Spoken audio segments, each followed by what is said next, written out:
I need your help with this. This is not a creepypasta.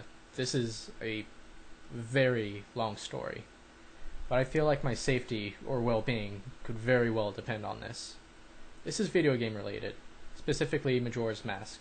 And this is the creepiest shit that has ever happened to me in my entire life. Having said that, I recently moved into my dorm, starting as a sophomore in college. And my friend gave me his old Nintendo 64 to play. I was stoked, to say the least. I could finally play all of those old games of my youth that I hadn't touched in at least a decade. His Nintendo 64 came with a yellow controller and a rather shoddy copy of Super Smash Bros. And, well, beggars can't be choosers. Needless to say, it didn't take long until I became bored of beating up level 9 CPUs. That weekend, I decided to drive around a few neighborhoods, about 20 minutes or so off campus, hitting up the local garage sales, hoping to score on some good deals from ignorant parents. I ended up picking up a copy of Pokemon Stadium, GoldenEye, fuck yeah, F-Zero, and 2 other controllers for $2. Satisfied, I began to drive out of the neighborhood, when one last house caught my attention. I still have no idea why it did. There were no cars there, and only one table was set up with random junk on it. But there was something that drew me there. I usually trust my gut on these things, so I got out of the car and I was greeted by an old man. His outward appearance was, for lack of a better word, displeasing. It was odd. If you asked me to tell you why I thought he was displeasing, I couldn't really pinpoint anything. There was just something about him that put me on edge. I can't explain it. All I can tell you is, if it wasn't in the middle of the afternoon, there were other people within shouting distance, I would never have thought to approach this man. He flashed a crooked smile at me and asked what I was looking for. I immediately noticed that he must be blind in one of his eyes. His right eye had that glazed-over look about it. I forced myself to look at his left eye instead, trying not to offend. I asked him if he had any old video games. I was already wondering how I could politely excuse myself from the situation when he would tell me that he had no idea what a video game was. But to my surprise, he said he had a few old ones in a box. He assured me he'd be back in a jiffy, and turned to head back into the garage. Littered across his table were rather peculiar paintings, various artworks that looked like ink blots that a psychiatrist might show you. Curious, I looked through them. It was obvious why no one was visiting this guy's garage sale. These weren't exactly aesthetically pleasing. As I came to the last one, for some reason it looked like the Majora's Mask. The same heart-shaped body with little spikes protruding outward. Initially, I just thought, since I was secretly hoping to find that game at these garage sales, some Freudian bullshit was projecting itself into these ink blots. But given the events that happened afterward, I'm not so sure now. I should have asked the man about it. I wish I would have asked the man about it.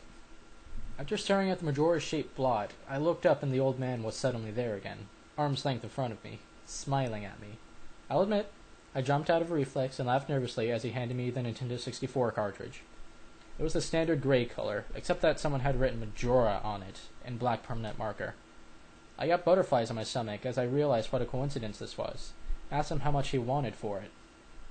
The old man smiled at me and told me that I could have it for free, that it used to belong to a kid who was about my age that didn't live here anymore. There was something weird about how the man phrased that, but I didn't really pay attention to it then. I was too caught up in not only finding this game, but getting it for free. I reminded myself to be a bit skeptical since this looked like a pretty shoddy cartridge. There was no guarantee it would work. But then the optimist inside me interjected that maybe it was some kind of beta version or pirated version of the game, and that was all I needed to be back on Cloud 9. I thanked the man, and the man smiled at me and wished me well, saying, "Goodbye then." At least, that's what it sounded like to me. All the way in the car ride home, I had a nagging doubt that the man had said something else. My fears were confirmed when I booted up the game. To my surprise, it worked just fine. And there was one save file simply named Ben. Goodbye, Ben. He was saying goodbye, Ben. I felt bad for the man, obviously a grandparent and obviously going senile. And I, for some reason or another, reminded him of his grandson, Ben. Out of curiosity, I looked at the save file. Eyeballing it, I could tell that he was pretty far in the game. hit almost all the mass and 3/4 remaining of the bosses. I noticed that he used an owl statue to save his game. He was on day 3, and by the Stone Tower Temple, with hardly an hour left before the moon would crash. I remember thinking that it was a shame that he had come so close to beating the game, but he never finished it. I made a new file named Link, out of tradition, and started the game, ready to relive my childhood. For such a shady-looking game cartridge, I was impressed with how smoothly it ran.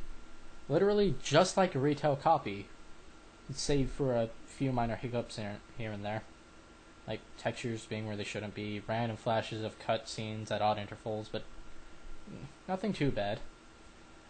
However, the only thing that was a little unnerving was that at times NPCs would call me Link, and at other times they would call me Ben. I figured it was just a bug, a fluke in the programming causing our files to get mixed up or something.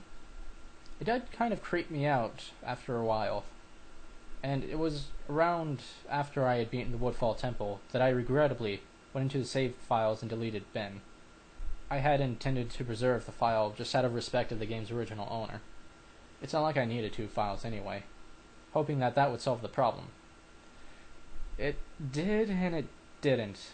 Now NPCs wouldn't call me anything, where my name should be in the dialogue. There was just a blank space. My save file was still Link, though. Frustrated, and with homework to do, I put down the game for a day. I started playing the game again last night, getting the Lens of Truth and working my way towards completing the Snowhead Temple. Now, some of you more hardcore Majora's Mask players know about the 4th day glitch. For those who don't, you can Google it, but the gist of it is that right as the clock is about to hit 00000, the very last second on the final day, you can talk to the astronomer and look through the telescope. Now, if you time it right, the countdown disappears, and you essentially have another day to finish whatever you were doing. Deciding to do the glitch to try and finish Snowhead Temple, I happened to get it right on the first try, and the time counter at the bottom disappeared. However, when I pressed B to exit the telescope, instead of being greeted by the astronomer, I found myself in the Majora boss fight room at the end of the game, the trippy boxed-in area, staring at Skull Kid hovering above me. There was no sound, just him floating in the air above me, and the background music, which was irregular for that area, but still creepy. Immediately, my palms began to sweat. This was definitely not normal. Skull Kid never appeared here. I tried moving around the area, and no matter where I went, Skull Kid would always be facing me, looking at me, not saying anything. Nothing would happen, though. And this kept up for around 60 seconds. I thought the game had bugged or something, but I was beginning to doubt that very much.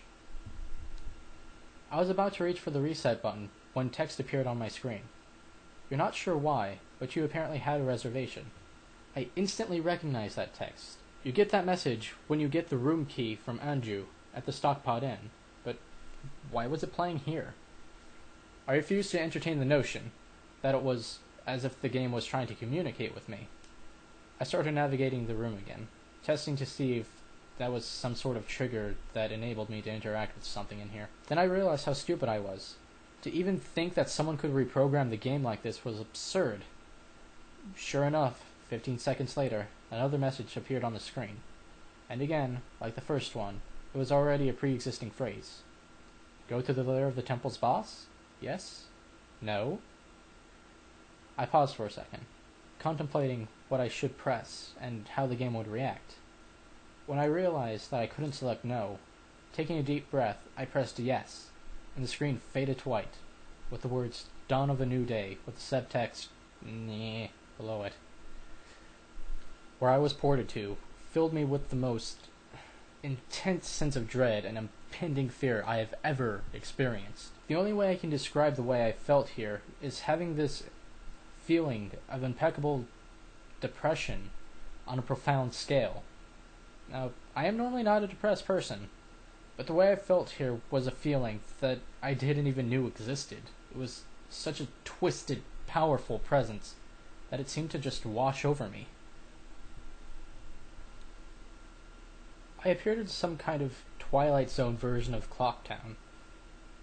I had 4 hearts to my name and the hero's bow, but at this point I wasn't even concerned for my avatar.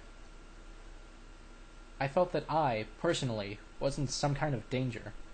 Perhaps the most chilling thing was the music. It was the Song of Healing, ripped straight from the game itself, played in reverse. The music would get louder, building up as if you were expecting something to pop at you, but never did. And the constant loop began to wear on my mental state. Every now and then, I would hear the faint laugh of the happy masked salesman in the background.